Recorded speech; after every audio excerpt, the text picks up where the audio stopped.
51만 명으로 17.3% 줄어든 것으로 집계됐습니다.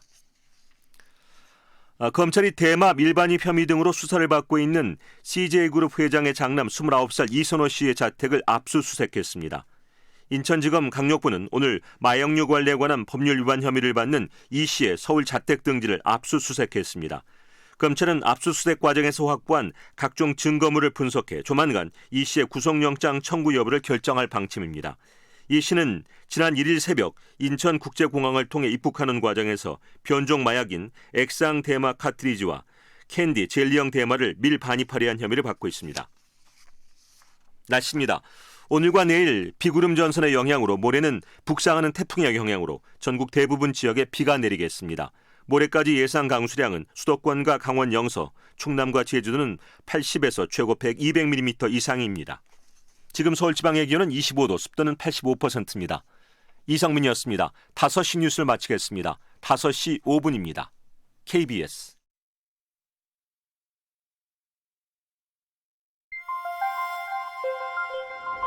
대한민국 중심 채널 KBS 1라디오. Listen, everyone.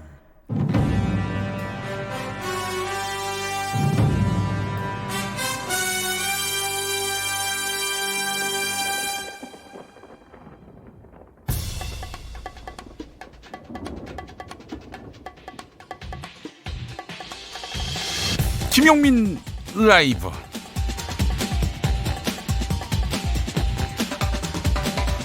(2019년 9월 4일) 수요일입니다.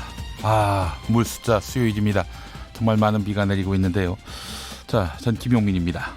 홍콩 문제가 전향적으로 풀리는가 봅니다. 홍콩 당국이 범죄인 인도 송환 조례를 공식 폐기할 것이라는 소식이 속속 들어오고 있습니다. 이 조례 때문에 대규모 중국 송환 반대 시위가 있어 왔죠. 홍콩 주식시장의 항생지수는 3%포인트 이상 급등했습니다. 지난 주말 현지 경찰의 진압 양태를 보니까 이제 홍콩의 비극은 불가피해지는가 보다 싶었습니다. 다시 이야기해서 중국 당국의 무력 진압은 시간 문제가 된 듯 보였어요.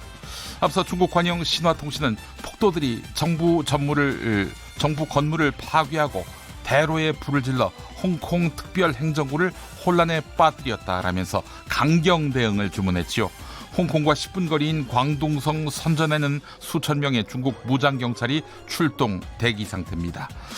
이에 비례해서 시민들의 격앙의 감정도 갈수록 고조되고 있습니다.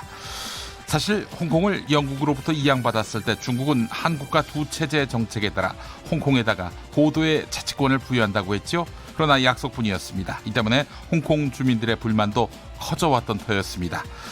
자, 그런데 예상대로 송환법 조례가 폐지된다면 2019년 봄 그리고 여름을 뜨겁게 달군 홍콩 민주화 운동은 승리로 기억될 것입니다. 폭력 진압 대신 대화와 타협으로 사태를 푼 홍콩 당국과 중국 정부도 찬사를 받게 되겠죠. 아직 이르지만 미리 외쳐봅니다. 홍콩 주민 만세, 아시아 민주주의 만세. 당신의 저녁은 아침보다 똑똑하다. 여기는 김용민 라이브입니다.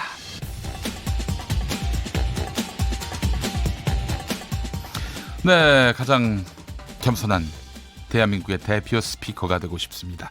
여러분은 지금 KBS 1라디오를 듣고 보고 계십니다. 영상으로도 함께 하실 수 있는데요. 유튜브 KBS 1라디오 계정 그리고 김용민 TV로 함께 하실 수 있습니다. 유튜브 검색창에 KBS 1라디오 또는 김용민 라이브 검색해 주시기 바라겠습니다. 자, 재난 속보부터 먼저 전해드려야 할 것 같습니다. 오산시, 평택시 등 경기도 일부 지역에 호우경보가 발효됐습니다. 산사태나 상습 침수, 축대 붕괴 등 재해 위험 지역 주변과 해안 저지대 주민은 관계자의 지시에 따라서 사전에 안전한 곳으로 대피하시기 바랍니다. 제주에 지금 시간당 100mm의 엄청난 비가 내리고 있다고 하는데요. 네, 각별히 안전 유의하시기 바라겠습니다. KBS 1라디오 김용민 라이브, 오늘도 여러분과 함께 7시까지 힘차게 달려보겠습니다.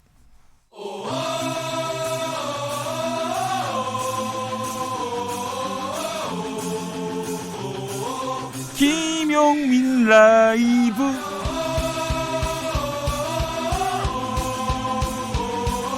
매일 오후 5시 5분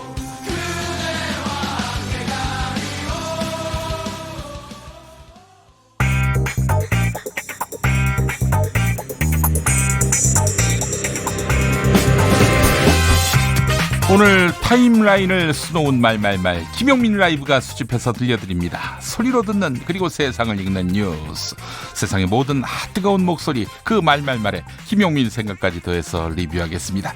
지금부터 볼륨 업, 귀 쫑긋 핫 소리.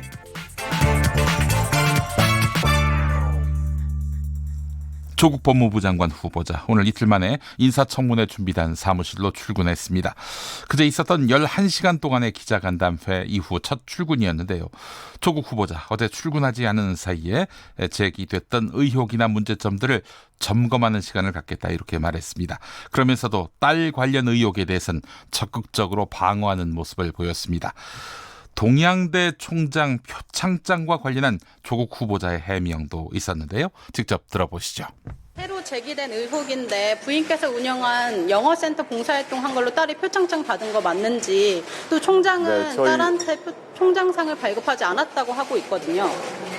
저희 아이가요, 학교에 가서 중학교, 고등학교 학생들 영어로 가르치는 거 실제 했습니다. 실제 활동을 했고 그에 대한 표창장을 받은 건 사실입니다. 제가 언론 보도 내용은 상세히 보지 못했는데 그 자체는 확인을 금방 할 수 있을 것입니다. 히스트 인턴 증명서도 권한 없는 사람이 만들었다는 얘기가 있던데요. 그건 제가 기자간담회 때도 질문이 와서 저는 전혀 잘 모르겠다 했는데 확인을 해보니까 물론 제가 전혀 연락을 하거나 하지 않아 잘 모르겠습니다. 근데 확인을 해보니 원래 인턴 저희 아이 실험을 원래 연결했던 분과 그다음에 실험을 담당했던 분이 달랐던 것 같습니다. 두 분의 교수님이 관련되어 있는 것 같은데요. 그것도 아마 검찰에서 수사를 하고 있으니까. 조국 후보자 딸의 장학금 의혹 끊임없이 제기되고 있습니다. 그중에서 서울 환경대학원 장학금 논란 짚어보겠는데요.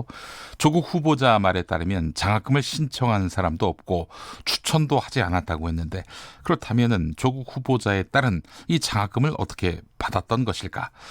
2014년 당시 조국 후보자의 딸 조모 씨의 지도교수를 맡았던 서울대 환경대학원 학과장이 장학금과 관련한 모든 내용을 TBS 김어준의 뉴스공장에 나와서 소상히 밝혔습니다. 들어보시죠. 그리고 갈수록 최근에는 대학원을 지나가겠다는 사람들의 수가 줄어들고 있어요. 그 친구의 가게 상황과 상관없이라도. 상관없이. 네, 물론 이제 가게가 곤란할 경우는 더 지원을 해줘야겠죠. 서울대 안에는 장학금의 종류가 너무나 많아요. 그러니까 서울대 안이 아니죠. 이건 교외 장학금이에요. 학교에서 바깥에. 주는 게 아니에요. 기부자가 정할 수도 있고 학교가 추천할 수도 있지만 기부자가 특지 장학금의 그 기부자가 또는 그 장학회가 정할 수가 있는 거예요. 중앙일보 같은 경우에는 학생이 신청하고 교수가 추천하지 않으면 못 받는다고 단정하고 있거든요. 그거는 잘못된 정보라고 제가 말씀드리는 거예요. 오보죠. 예. 자, 그렇다면 이제 여론을 살펴보겠습니다. 조국 후보자의 기자간담회 이후 조국 법무부 장관 임명에 대한 찬반 여론 어떻게 바뀌었을까요? 당초 월요일과 화요일로 예정됐던 조국 후보자의 청문회가 무산되고 급히 기자간담회로 대체됐지요. 자, 결과적으로 누가 손해를 보았을까요? KBS 1라디오 김경래의 최강시사에 출연한 리얼미터 권순정 조사 분석본부장의 해설 들어보시겠습니다. 충청권 PK, TK 서울 경인 세대별로는 20대, 60대 이상, 50대, 30대 그리고 남성, 여성 모두 올랐고 그리고 보수층까지 포함해서 진보층, 중도층 전부 다 찬성이 확대가 되었습니다. 특히 충청권 같은 경우는 20%대 중반, 그러니까 2차 대비입니다.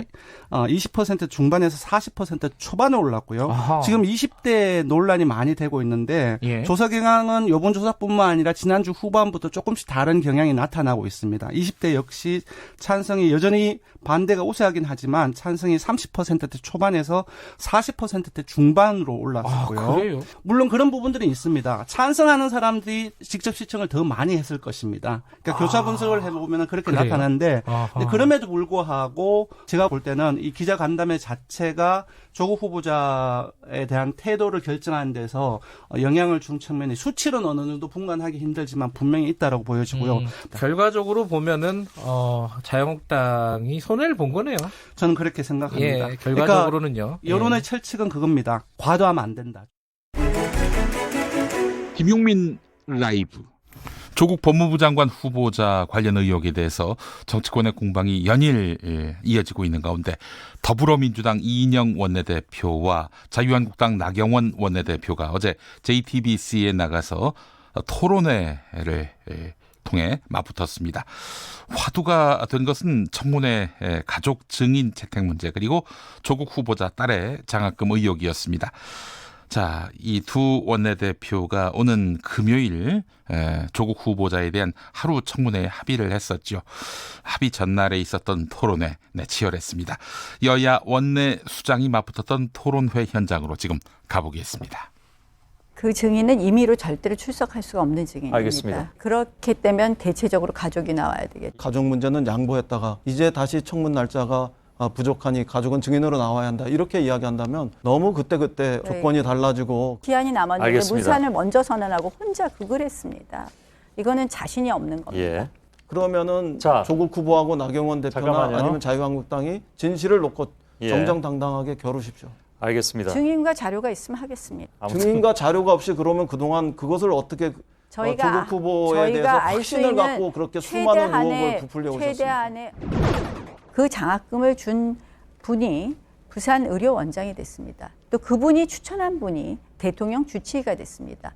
지금 이 정권의 검찰이 그동안 인정해온 좀 포괄적으로 인정하는 걸 보면 이건 포괄적 뇌물죄에 해당합니다. 2015년이라는 시간은 박근혜 정권의 극성기입니다. 딱 찍혀있는 조국 교수의 딸을 특혜를 주고 그 뒷감당을 어떻게 감당하려고 그 조국 교수의 딸을 야당 성향의 지도자한테 그런 보통의 배팅을 사람들 했나 보죠.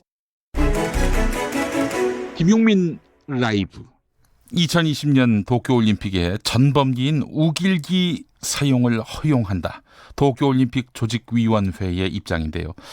일본의 이런 입장에 대해서 국회 문화체육관광위원장인 안민석 더불어민주당이 입을 열었습니다. 우길기 사용이 허용되면 올림픽 참가 제고할 수 있다. 이런 취지의 말이었는데요. 우길기 사용을 허용하는 것이 과연 IOC 규정 위반의 소지는 없는지도 따져봐야 한다. 이렇게 말했습니다. MBC 라디오 김종배의 시선집중 인터뷰 들어보시죠. 그런데 지금 IOC 규정 위반 소지는 없습니까? 이렇게 우길기 사용을 허용하는 게? 이 자체가 IOC 규정 헌장에는 스포츠와 정치 분리라는 게 명시가 돼 있거든요. 그리고 이 우길기는 제국주의 상징이기 때문에 우길기 자체가 일본에서는 어떤 정치적 의미를 담고 있지 않다고 이야기하지만은 우길기 자체가 정치적인 의미를 담고 있는 거예요. 지금 그 우길기 이거 하고요. 그다음에 독도 표기 문제 하고요. 그다음에 후쿠시마산 식자재 문제, 그다음에 방사능 문제, 요 세 가지 문제를 일본이 수정하지 않으면요.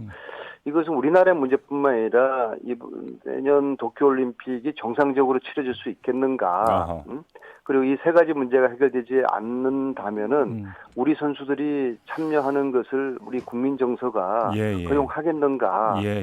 저는 그런 부분을 우려스럽게 보고 있습니다. 그래요. 2호 공감의 한 사람을 위한 마음 듣고 오겠습니다.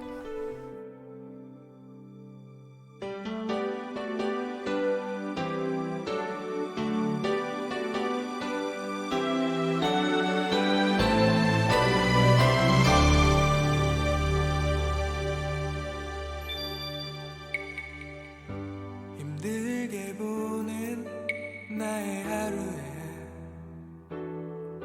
짧은 입맞춤을 해주던 사람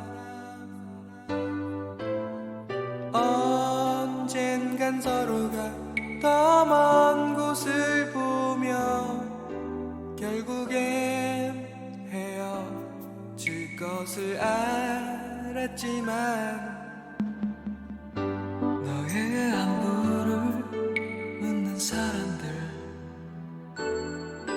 나를 어렵게 만드는 얘기들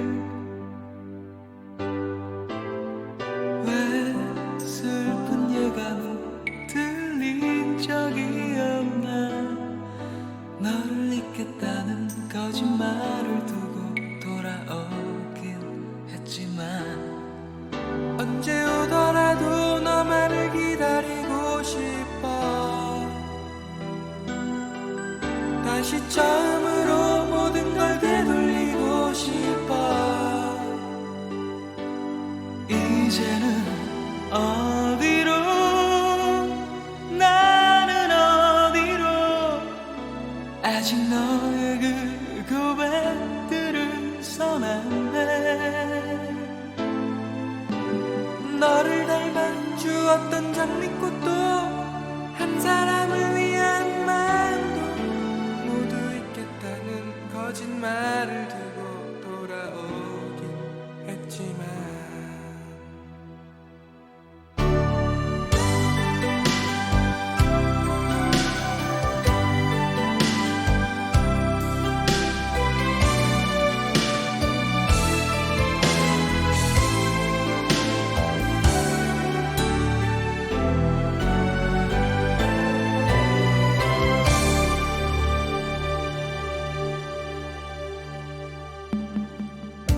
너의 안부를 묻는 사람들, 나를 어렵게 만드는 얘기들, 왜 슬픈 예감은 들린 적이 없나. 너를 잊겠다는 거짓말을 두고 돌아오긴 했지만 언제 오더라도 너만을 기다리고 싶어. 다시 처음으로 모든 걸 되돌리고 싶어. 이제는 어디로, 나는 어디로, 아직 너의 그 고백들은 선한데. 너를 닮아 주었던 장미꽃도 한 사람을 위한 마음도 모두 있겠다는 거짓말을 두고 돌아오긴 했지만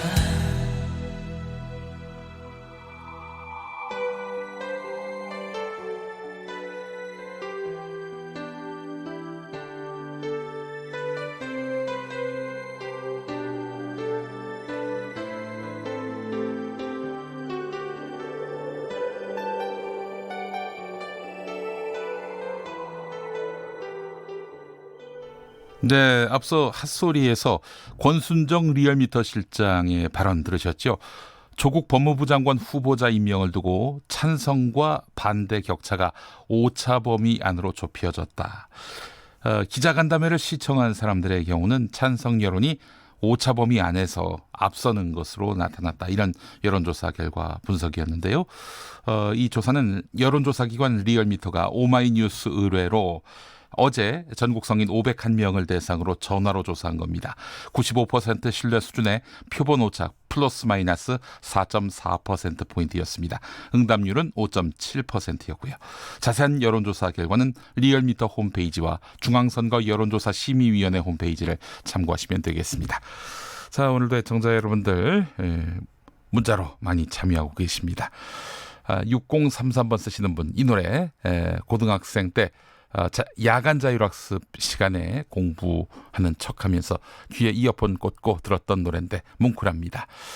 다시 그때로 돌아간다면 열심히 공부하고 싶어요. 네, 6033번 쓰시는 분 저하고 세대가 비슷한 것 같습니다. 저도 그랬는데. 예. 7977번 쓰시는 분, 다포 세대 희망을 가지고 꿈도 마음껏 꿀 수 있는 명랑하고 발랄한 사회를 기대합니다. 최경영의 경제쇼 파이팅. 이거 어떻게 반응을 해야 됩니까? 예. 그리고 1시간 늦게 방송되는 모양이죠. 최경영의 경제쇼. 지금 1시간 늦게 방송될 리가 없을 텐데. 예. 팟캐스트 들으시면서 여기다 보내셨는지 모르겠습니다. 예. 자, 그래요.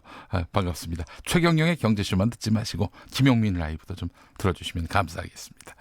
자, 그리고 0056번 쓰시는 분, 경기도 고양시 일산입니다. 아파트 숲이라서 93.1이 잘 안 나옵니다. 출력 좀 올려주세요. 이것도 어떻게 반응을 해야 됩니까? 93.1은 KBS 클래식 FM 네, 주파수입니다. 수도권에서. KBS 클래식 FM 가서 문의하시기 바라겠습니다. 예. 93.1 출력 높아요. 그 대한민국에서 가장 높은 출력 FM으로는 10kW로 관악산에서 쏘고 있습니다. 지금 방송되고 있는 김용민 라이브 KBS 1라디오는 97.3으로서 역시 출력이 같습니다. 10kW. 자, 그런데 이 고양시 지역에서 일부 난청 지역이 있을 수 있겠다는 생각이 드는데 혹시 그 감악산 중개소를 한번 들어보시면 어떨까요? 근데 출력이 좀 약해서 일산까지 갈 수 있을지 모르겠습니다. 91.5로 일산에서 한번 잡아보시면 들리실까? 안 들리실까? 예. 뭐 이렇게 저렇게 해도 안 들리면 콩으로 들으셔야죠. 네, 콩 많이 다운로드 해주시기 바라겠습니다. 득음님, 비가 오니 김용민 MC가 더 지적으로 보이는군요라고 하셨습니다. 지적, 네, 그래요. 저 지성입니다, 지성인. 네, 건성이 아니라 지성입니다. 자, 지성이 맞습니다. 자, 너구리 말콤님, 우길기 사용 중국이 더 반대할 텐데 중국이 잠잠하네라고 하셨습니다. 글쎄 말이에요. 굉장히 중국한테 우길기는 극혐일 텐데 말이죠. 예, 알겠습니다. 자, 이제 교통정보센터 다녀와 보겠습니다. 오수미 씨. 네, 이 시각 교통정보입니다. 오늘 빗길 속의 돌발 구간들 각별히 주의를 하셔야겠습니다. 경부고속도로 부산 쪽으로 안성 분기점 1, 2차로에서 승용차 관련한 사고가 났고 이 영향으로 3km 막히고 있습니다. 반대 서울 백면으로는 교통량이 점점 늘어나는데 먼저 입장 휴게소 부근 2차로에는 고장난 대형 버스도 정차해 있어서 여파로 밀립니다. 더 가서는 안성 일대와 오산, 기흥, 수원까지 여러 번 속도가 떨어지고요. 또 양재에서 반포 사이로도 막히고 있습니다. 서해안고속도로 서울 쪽 화성 휴게소 부근에서 정체를 시작으로 매송 휴게소에서 용담터널, 일직분기점에서 금천까지 밀려 지납니다. 영동고속도로 인천 가는 길 동수원을 지나 광교터널, 부곡에서 동군포, 월곶까지 더딘 흐름 이어지고요. 반대 강릉 쪽은 신갈 분기점 진출로에 차량들이 길게 줄 서 있습니다. 지금까지 KBS 교통정보센터였습니다. 김용민 라이브. 여러분 안녕하십니까. 용용 엄기용입니다. 비오는 수요일엔 빨간 장미를, 비오는 수요일엔 빨간 장미 대신에 석석을 불러야 되겠죠. 석석? 네, 석석 오창석입니다. 네, 오늘 날씨가 비가 오락가락하는 것이 참으로 알 수가 없습니다. 네, 시시각각 바뀌는 것, 그것은 오늘 날씨뿐만은 아니었습니다. 청문회를 향한 마음, 네, 이 마음 역시 시시각각 바뀌었는데요. 5시 현재 상황, 조국 법무부 장관 후보자 청문회가 6일 금요일에 열리게 됐다. 이 소식을 전해드리며 물러가겠습니다. 물러가? 아니, 석석, 이게 끝입니까? 아니, 이 무성의한 브리핑을 하려고 나왔습니까? 무성의? 그래, 용라딘, 날 또 불렀어. 나 무성 김무성입니다. 네, 다시 석석 나왔습니다. 김무성 의원님 나오신 김에 한 가지 여쭤보겠습니다. 그래서 왜 의원님들께서 자꾸 이랬다가 저랬다가 그러시는 겁니까? 누가? 내가 싸이야. 이랬다가 저랬다가 왔다 갔다 이렇게 하는 거, 그건 내 마음입니다. 내 마음이 그런 건 이유가 없는 거니까 그건 그냥 내 마음입니다. 어떻게 정치하실 생각이 없으신가 봐요. 굉장히 무성해지는 것 같습니다. 정치를 하고 말고도 내 마음입니다. 미세 뉴스 보세요. 오늘의 뉴스는 마음이 향하는 대로, 결국 그 끝엔 금요 청문회. 네, 수요 미식회가 아니라 금요 청문회. 네. 네, 이제 예고가 됐습니다. 예, 맞습니다. 그리고 월화에 할 줄 알았는데 말이죠. 자, 시사평론가 김수민 씨, 오창석 씨, 어서 오세요. 반갑습니다. 네, 안녕하세요. 자, 김수민 평론가 첫 소식부터 전해주시죠. 네, 더불어민주당과 자유한국당 원내대표들이 오늘 오후 국회에서 조국 법무부 장관 후보자에 대한 인사청문회 일정을 합의를 했습니다. 6일 열기로 합의를 한 것이고요. 오전만 해도 협상이 결렬되는 것 같아서 굉장히 전망이 어두웠는데 네네. 어쨌거나 양 당에서 일정에 합의를 했습니다. 나경원 원내대표는 기자들과 만난 자리에서 서로 이견이 있었지만 국회 책무를 이행하는 것이 맞다는 판단으로 합의했다라고 밝혔습니다. 아유, 진작에 그 뭐 가족을 증인으로 뭐 부른다든지, 이게 뭐 타협이 안 될 것 같으면 좀 접고 그 조국 후보자한테 좀 집중하는 그런 청문회를 받아들였다면 어땠을까 네. 하는 그런 생각이 드는데요. 그렇습니다. 사실 인사청문회에서 무슨 결정적 한 방으로 네. 후보자가 낙마하거나 이런 적이 별로 없었죠. 네. 보통 언론을 포함해서 여러 시민사회라든지 가치 검증을 했다가 네. 뭐 임명이 철회되거나 뭐 자진 사퇴하거나 이런 일들은 있었지만 그래서 인사청문회 자체에 너무 크게 비중을 싣고 협상을 해온 것이 아니었던가. 네. 일단 여는 것이 중요하니까요. 네. 자유한국당도 그런 여론을 의식한 것으로 보입니다. 또 지난번 또 기자간담회 통해서 여론의 흐름이 심상치 않게 또 바뀌는 조짐이 보이니까 자유한국당이 또 그거에 더 반응하고 있는 네. 게 아닌가 하는 생각도 들고요. 그리고 조국 후보자 임명 찬반을 떠나서 대다수 국민들은 인사청문회는 열어야 한다. 네. 이것에는 이론의 여지가 별로 없기 때문에 네, 네, 네. 그런 민의를 따르는 것이 맞겠습니다. 네. 자, 오창석 평론가. 네, 국회 법제사법위원회 법사위 전체 회의가 5시부터 시작이 됐어요. 네, 5시 전체 회의를 열고 후보자에 대한 인사청문회 실시하기로 일정을 확인을 했는데요. 여기에 보면은 의결한 안건이 인사청문회 실시 계획서, 네. 자료 제출 요구, 증인 참고인 출석 요구 안건 등인데요. 보통 증인 참고인 출석을 요구하려면 청문회 5일 전에 출석 요구서가 송달이 돼야 하는데 지금 5일 채 남지 않았기 때문에 내일 모레. 네, 그렇기 예. 때문에 증인 참고인 출석을 강제할 수는 없을 것으로 보입니다. 네. 그리고 사실은 증인이 나온다고 해서 이 의혹이 해소될 수 있을 것인가에 대한 부분 전 따져봐야 된다고 생각을 하는데요. 네. 만약에 야당이 원하는 딸이라든지 부인이라든지 나왔을 때 의혹을 인정하십니까라고 했을 때 의혹을 인정한다라고 대답을 하겠습니까? 현재까지 조국 후보자가 완강히 부인을 한다라면은 증인이 채택된다고 하더라도 조국 후보자와 다른 말을 내뱉을 가능성은 없습니다. 네. 그렇기 때문에 많은 언론들이 이건 애초에 망신 주기가 아니냐라는 비판을 제기했었던 부분인 거죠. 망신 주기를 하려다가 거꾸로 동정 여론이 일면은 뭐 증인으로 부르지 않느니만 못한 부르는 거가 무의미해지는 이런 상황이 되지 않겠어요? 네, 맞습니다. 네. 그렇기 때문에 어쩔 수 없이 이렇게 진행하기로 합의를 한 것 같습니다. 네, 알겠습니다. 내실 있는 청문회가 되기를 기대하는 마음을 가져봅니다. 잠시 후 2부에서 법사위 회의를 마치고 나오는 바른미래당 최입의 의원 모시고 와서 이야기 나눠보도록 하겠습니다. 자, L6 엔진님 금요일 치킨집에 불나겠네. 이게 뭐 치킨 먹고 볼 청문회인지는 알 수 없습니다만은 월드컵 축구도 아니고 글쎄 말이에요. 자, 최상현님 뭐 문자 저희가 소개한 김에 최상현님 문자도 소개하겠습니다.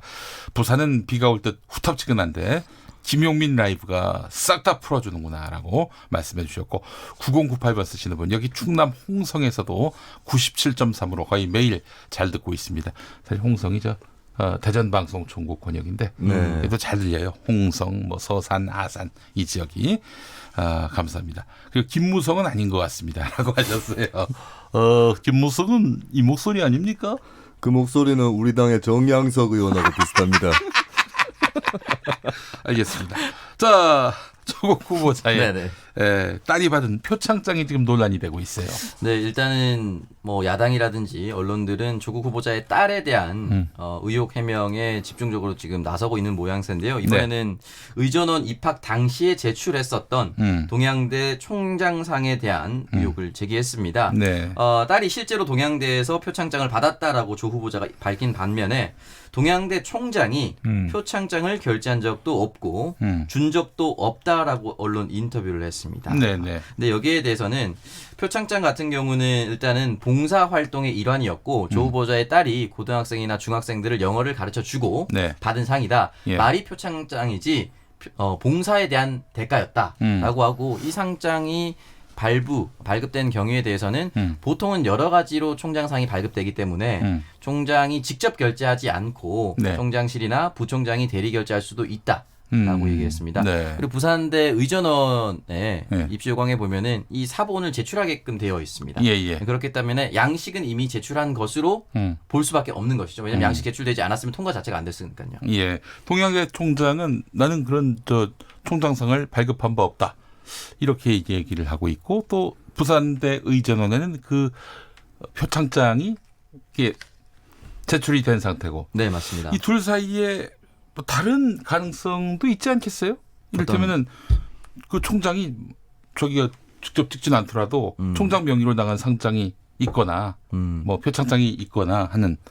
근데 이제 오늘 이걸 보도하는 언론은 그러니까 그 총장상을 조작해서 부산대 의전원에다가 제출했을 것이다. 이런 의심을 강력하게 하던데 그게 합리적인 의심인지 모르겠어요. 이게 상 자체가 좀 애매한 상일 가능성이 한편으로 있고요. 네. 또 한편으로는 학교 측에서 혹시나 관리를 부실하게 해서 기록이 남아있지 않거나 뭐 이런 가능성들은 열려있기 때문에 이거는 뭐 크로스 체크를 해서 기록도 뒤져보고 여러 가지 정황들을 조사를 해보면 답이 나오지 않을까 싶고 조국 후보자 측에서도 조만간에 이거는 파악할 수 있는 게 아닐까 뭐 이런 얘기를 하기도 했습니다. 네, 알겠습니다. 이런 가운데 동양대학교가 표창장 진상위원회를 꾸리기로 했다 이런 소식이 또 들어왔네요. 양측의 말이 엇갈리고 있는 가운데 검찰 수사 대상이 되기도 했고 또 학교 측에서도 자체적으로 진상조사를 하기로 했습니다. 총장 표창장 진상위원회를 꾸리기로 했고요. 대학 자체 감찰팀을 통해서 총장 표창장 지급 과정을 파악해보겠다라고 하는 것이 목적입니다. 그리고 최성해 동양대 총장이 중앙일보와 통화해서 밝힌 바로는 오전에 학교 처장급 간부들에게 신속하게 진위를 파악할 수 있는 진상위원회를 구성하도록 지시를 했다. 정경심 교수가 어떤 식으로 총장 표창장 지급에 연결된 것인지를 살펴보는 게 진상위원회 주 활동이다라고 밝혔습니다. 네. 총장께서 굉장히 앞서가시네요. 앞서간다는 느낌을 또 지울 길이 없습니다.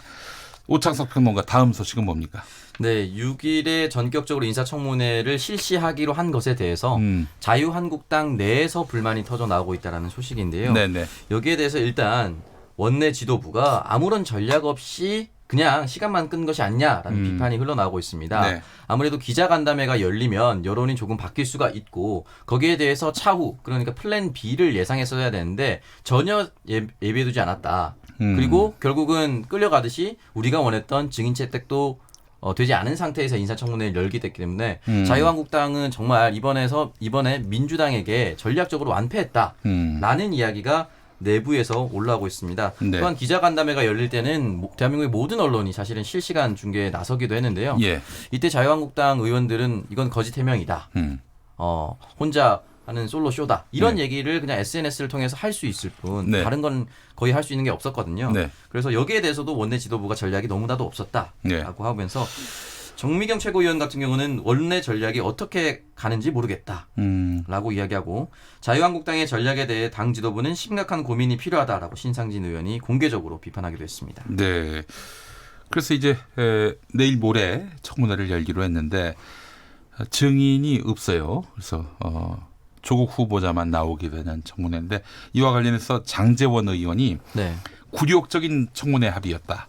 백기투항식 청문회 합의였다라면서 당 지도부를 맹비난했네요. 알겠습니다. 자, 다음 소식은 뭡니까? 네, 윤석열 검찰총장 앞으로 엿이 계속 배달되고 있다는 소식입니다. 엿이요? 네, 호박엿, 쌀엿 이런 엿들이 지난 월요일부터 소포를 통해서 서초구 대검찰청으로 배달이 되고 있다는 소식인데요. 소포의 수신자는 윤 총장으로 되어 있고요. 3일까지 배달된 소포만 50여 개가 넘었다는 그런 소식입니다. 그리고 상자 겉면에는 엿 많이 드시고 건강하세요 이런 메시지가 쓰여 있는데 이것은 이제 검찰 수사에 부정적인 사람들이 보낸 것으로 추정이 되고 있고 유튜브 블로그에서도 이런 부정적 의미에서의 엿을 보내자라는 움직임이 또 확산을 하고 있습니다. 확산이 되고 있는데 근데 이제 안타깝게도 윤석열 총장 입장에서는 이 엿이 일종의 선물이기 때문에 김영란법이라든가 이런 것들을 고려했을 때 받을 수 없다. 그래서 발신자들에게 예소포를 되돌려 보내고 있습니다. 아, 그래요? 네. 불편해가지고 돌려주는 게 아니라 김영란법에 위반할 수 있기 때문에 그렇습니다. 이것도 일종의 선물이니까. 실제로 뭐 어떤 감사의 표시로 공무원에게 떡이라든가 이런 것들을 선물했다가 적발된 사례들이 있었죠. 떡 정도는 괜찮지 않나요?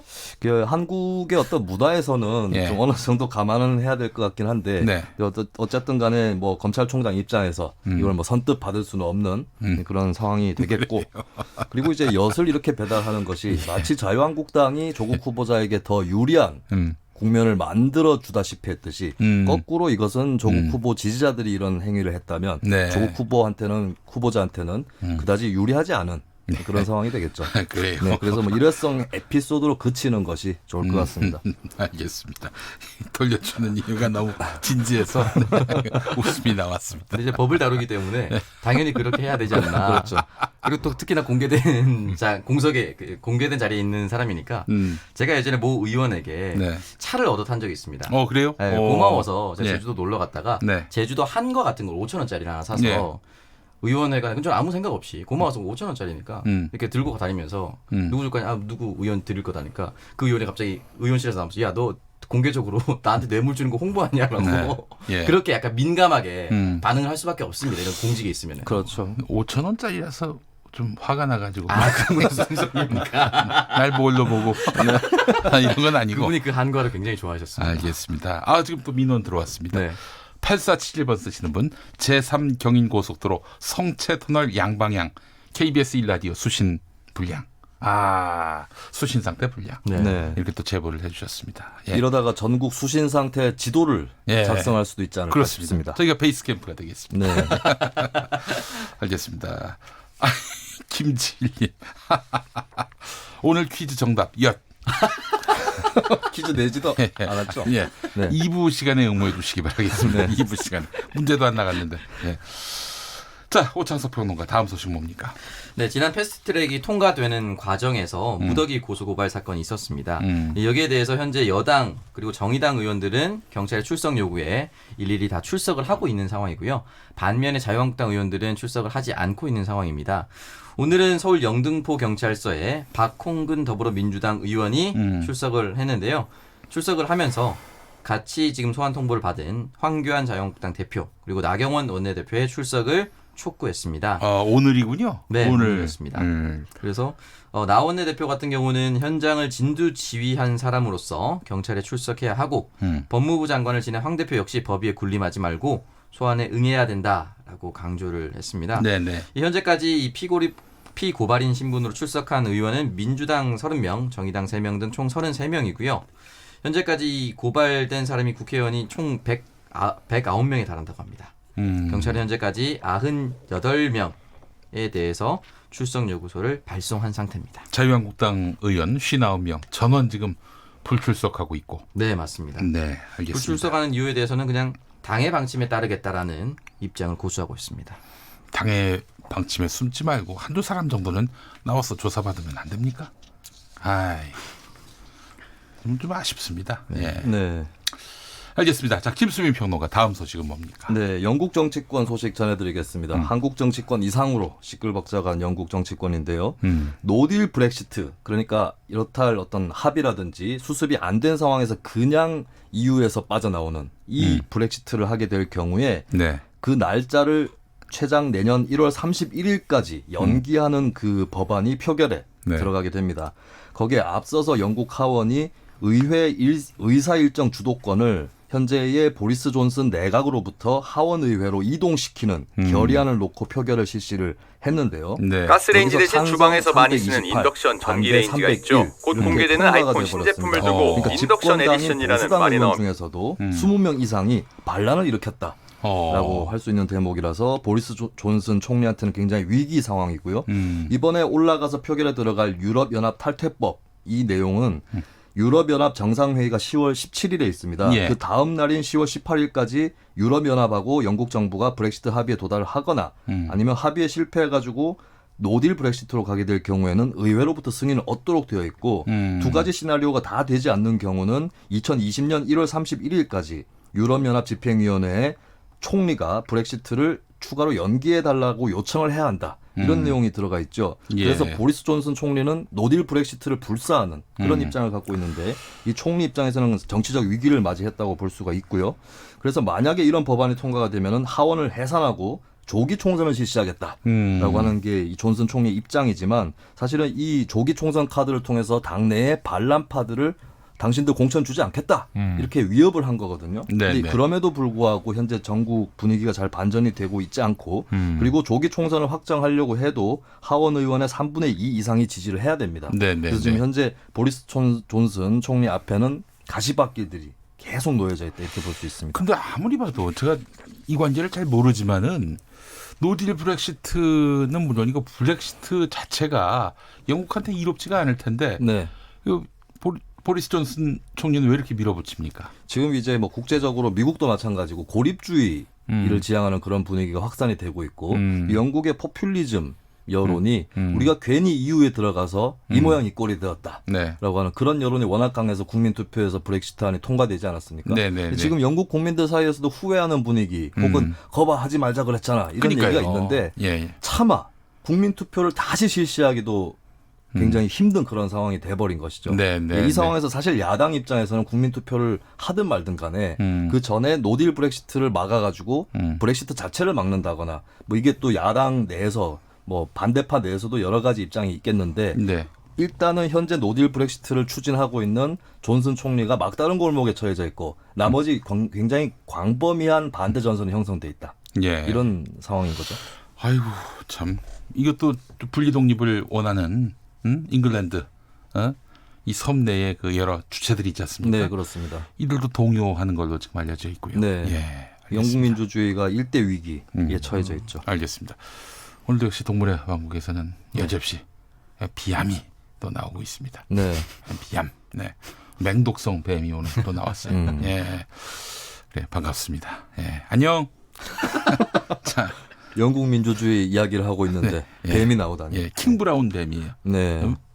그 뱀 이름이 킹브라운. 네. 알겠습니다. 자, 오창석 평론가. 백색 국가 제외 관련한 소식입니까? 네, 맞습니다.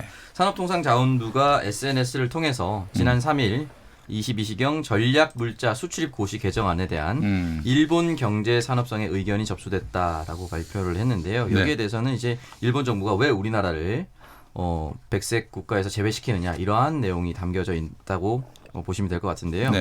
일단은 산업통상자원부 같은 경우는 고시 개정 사유 그리고 일본을 가해 2지역 사실 일본밖에 포함되어 있지 않습니다. 일반 백색국가는 가해 1지역이고요.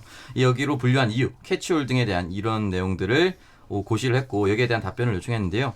산업부 같은 경우는 뭐라고 답변을 했냐면 이번 고시 개정은 국제 평화 및 지역 안보를 위한 국제 수출 통제 체제의 기본 원칙에 어긋나게 수출 통제 제도를 운영함으로써 국제 공조가 어려운 나라를 대상으로 수출 통제 지역을 구분을 달리해서 수출 관리를 강화할 수 있도록 제도를 개선하는 것이다. 야, 이게 한 문장이 지금 세 줄이에요.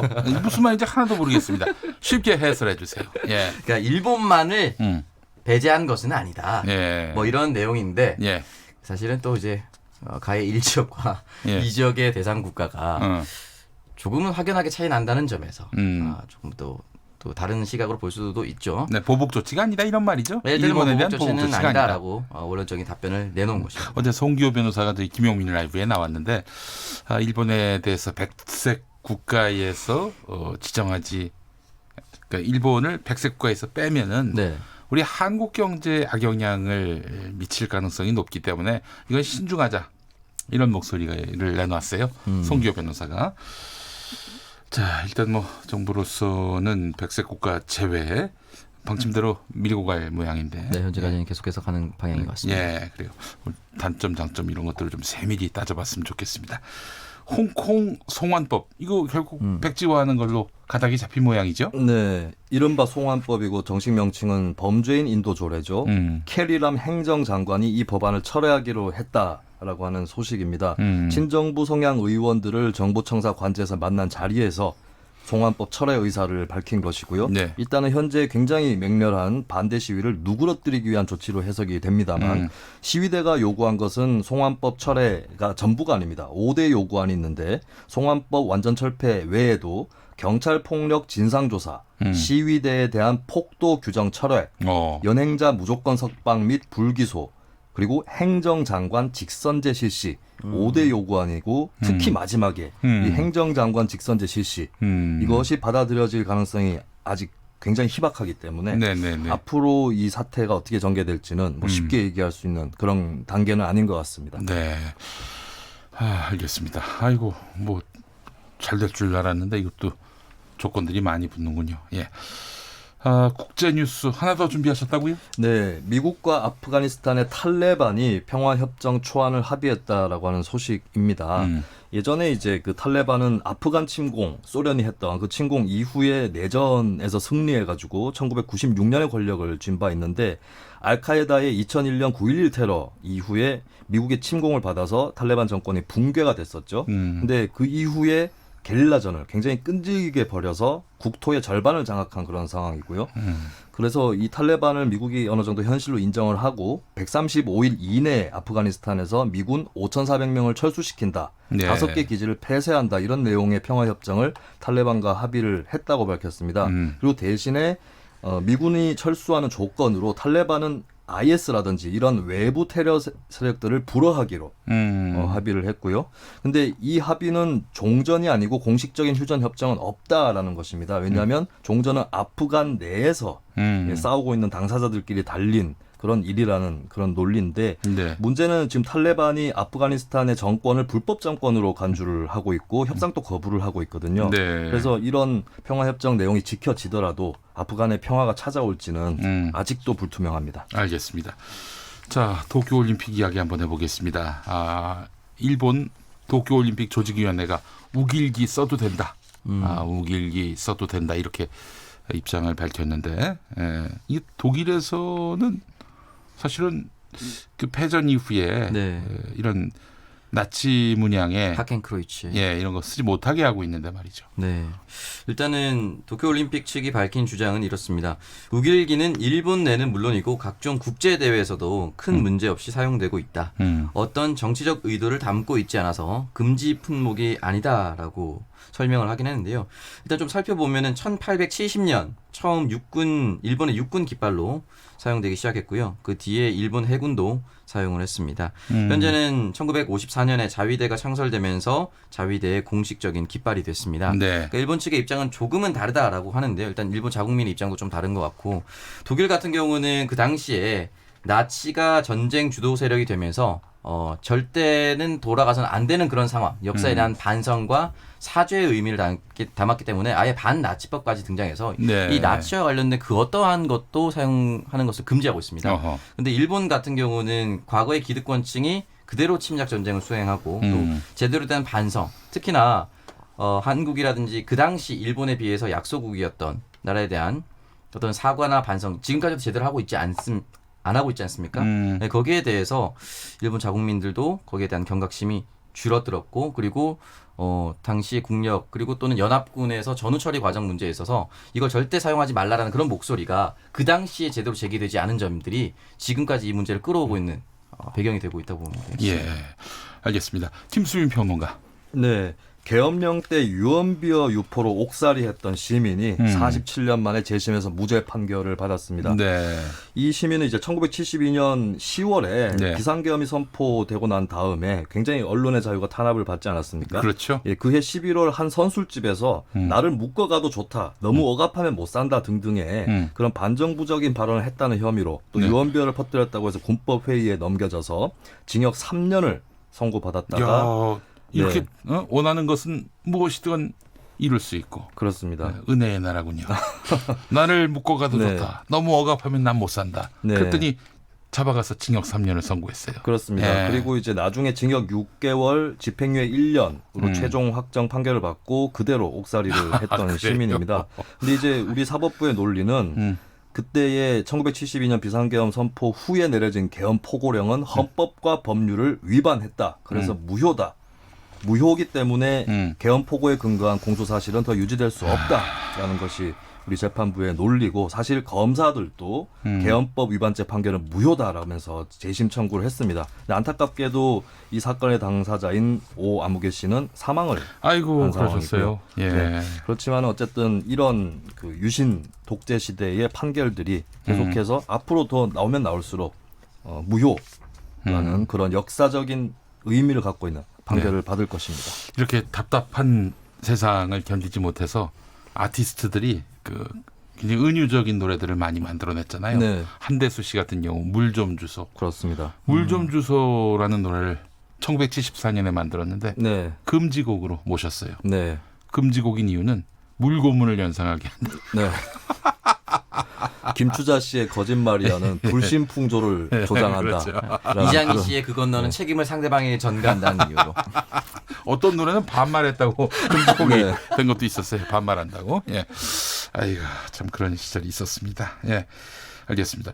그 주광덕 자유한국당 의원이 그 조국 후보자 딸 생활기록부죠. 네. 성적이 기재돼 있는 이거 어떻게 입수했을까? 이 지금 어제 우리 김용민 라이브에서 김용남 자유한국당 전 의원은 공익 제보를 받은 것이다라고 그랬는데 그 조국 후보자 딸의 그 성적은 지금까지 본인과 그리고 검찰 둘이었다고 합니다. 네.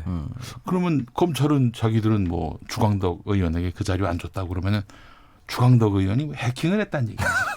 아니면은 조국 후보자 딸이 주광덕 의원한테 나를 검증해 주세요 하면서 자료를 넘겨줬다든지 둘 중에 하나 아니겠습니까? 네. 어떻게 봐야 됩니까? 글쎄요, 공익제보라고 하기에는 일단은 개인정보인데 네. 그걸 접근해서 가져왔다는 것 자체가 불법적인 요소입니다. 네. 그리고 그것이 글쎄요, 이걸 이렇게 비유하는 게 모르겠지만 독수독과 이론이 있지 않습니까? 예. 불법적으로 채집한 증거에 대해서 증거 능력이 인정되지 않습니다. 예. 과연 이걸 어떻게 접수했는지 좀 따져봐야 됩니다. 네, 알겠습니다. 그 반말했다고 금지곡된 노래가 왜 불러라는 노래.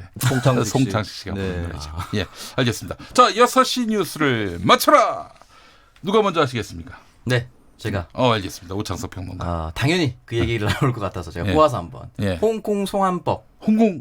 네, 완전히 하지 않겠다. 알겠습니다. 이걸 첫 번째 뉴스로 하겠습니다. 네, 김수민 평론가. 저는 여야 간의 조국 후보자 청문회 합의 소식 첫 번째 소식으로 내일 꼽겠습니다. 모레 그래서 하루 인사청문회 한다. 네, 알겠습니다.